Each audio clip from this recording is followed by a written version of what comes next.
In this video, I'm going to give you a condensed summary about the book, The Millionaire Fastlane. I'm going to be telling you the lessons I learned from this book. Quickly before we start, my name is Nadeem. I make self-improvement videos on YouTube. If that's something you're interested in, hit the subscribe button. It's going to be a win-win for both of us. The first lesson there is to learn in The Millionaire Fastlane is to move into the fast lane. MJ Demarco describes 3 lanes of wealth, right?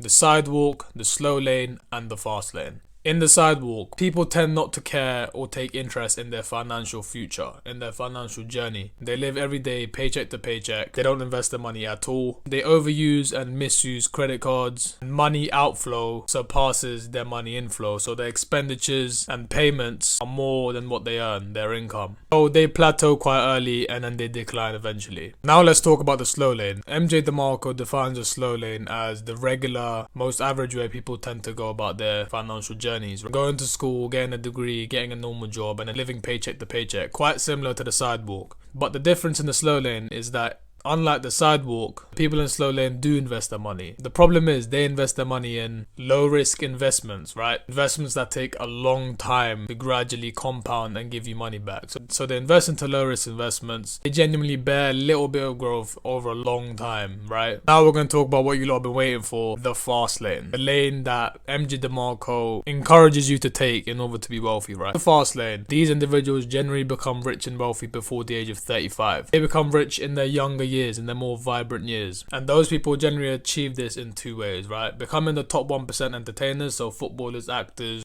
athletes, TV presenters, or the second way, which is to succeed through a business. So the first lesson we've learned from this book is if you want to be wealthy and rich, you need to go to the fast lane, right? The slow lane and the sidewalk need to be avoided, and you need to shift over and change lanes into the fast lane. Second lesson to learn in this book is that to be wealthy and to be rich, you need both leverage and control. So in the slow lane, right, MJ Demarco describes them as ULL. This stands for uncontrollable limited leverage. In the slow lane, they don't have control over the 2 most key factors to be rich, which is control and leverage. But in the fast lane, you have both leverage and control. These 2 things are key factors in becoming wealthy. This can be achieved through the law of affection, which is our third lesson, right? The third lesson this book teaches you is the law of affection, which is the way people describe what this is very different. I'm going to tell you how I describe it and simplify it for you, right? If you want to be rich and wealthy, to do this, you need to either affect a lot of people in a small way or affect less people in a big way, right? The law of affection. Example would be a footballer entertains millions of people in a small way. They entertain you through playing football. Look at Ronaldo, look at Messi. They make millions because they impact and entertain millions, right? They have an impact and effect on millions of people. Therefore, they make millions. They have an impact in a small way because, you know, you watch football, it's a 90-minute game. They entertain you for a short amount of time, in a short way. Do you know what I mean? The other way is impacting less people, but in a big way, right? Impacting less lives, but in a great way. Example would be being a mortgage broker, right? Mortgage broker, mortgage advisor lends mortgages to people that can't get mortgages. If someone's trying to buy a 2 million, 3 million pound house, he does arrange a mortgage. He impacted that person's life in a big way. He doesn't have to provide many mortgages to reach the same level of impact. Same goes for a cars like selling Rolls Royce, right? Rolls Royce sell less cars than Ford, but Rolls Royces are way more expensive. They're way more impactful. They impact less lives in a massive way. So you lot have to pick which way you're going to go about this. Lesson number 4 in this book is that if you misuse money, money will misuse you, right? This is one big lesson I learned, you know, not just in the book, but my experience of life, looking at, you know, people around me, you know, the grown-ups around me, you know, my parents struggling with money, you know, relatives I know, right? If you misuse money, money will misuse you, right? If you misuse credit cards and you finance and get hold of things you can't originally afford, basically stealing money from your future self just so you can attain that pleasure now. And this links to instant gratification, and I've made a video on this, so if you want to watch that, please do. For the instant pleasure, for the pleasure of the present moment, you finance things, you misuse credit cards to get hold of stuff now, and you steal money from your future self. What you don't realize is that your future self is going to have to pay those things in interest more, right? And that's going to make your future self suffer. You need to avoid this, right? Don't buy things you can't afford. Don't finance and use credit cards to buy things you can't afford, because that's just going to backfire and be a pain on you, right? Money is very fair. Money will treat you for what you do. If you provide value to the world, if you provide, you know, stuff to the world, into the market will reward you. But if you don't provide anything and you use money instead and you misuse money, money will also not provide you with anything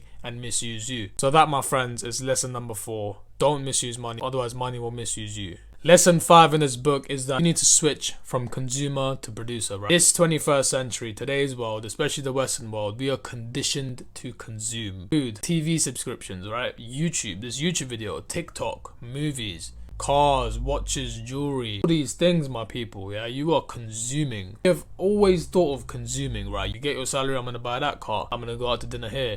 Do you ever think of, let me get my salary, invest it and produce something, be a creator? You get paid for producing, right? For making, for creating. You don't get paid for consuming. In fact, you just lose money. Instead of taking classes, offer a class. Instead of buying other people's food, cook your own food and sell it, right? Switch from consumer to producer and your life will change. And the final lesson that this book teaches you is show commitment rather than interest, right? I've made this big mistake in my life where I've showed interest in things, I've done it for a little bit, I just said, forget that, I'm not doing this too long, right? You really need to commit to something. So you hear about consistency is key. You have to pick something that you want to do, you have to thoroughly learn it, spend time, treat that like your kid, treat that like your baby, you know, take care of it, you nurture it, you feed it, help it when it's down, do you know what I mean? That's how you need to treat your business or whatever you're trying to do, right? You really need to show commitment, intense commitment, every day get better, every day improve, and really indulge yourself in it. Like, this YouTube channel has been all I've been doing for the last, 3 months now, 2-3 months. My life now revolves around YouTube. Something that I'm showing full commitment to. You can literally look at my channel, and I'm not bragging, look at the consistency, trying to upload almost every day. The difference between interest and commitment. If you commit to something and you keep getting better and you show true